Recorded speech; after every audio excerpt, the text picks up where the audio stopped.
स्वोच्छिष्टमालिका बन्धगन्धबन्धुरजिष्णवे विष्णुचित्ततनोजायै गोदायै नित्यमङ्गलम् मादृशा किञ्चन त्राणबद्धकङ्कणपाणये विष्णुचित्ततनोजायै गोदायै नित्यमङ्गलम् श्रीमत्यै विष्णुचित्तात्यमनोनन्दनहेतवे नन्दनन्दनसुन्दर्यै गोदायै नित्यमङ्गलम्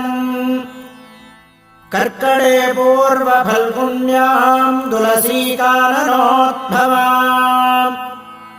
पाण्ड्ये विश्वम्भरां गोदां वन्दे श्रीरङ्गनायकीम् मङ्गलाशासनपरैर्मदाचार्यपुरोगमैः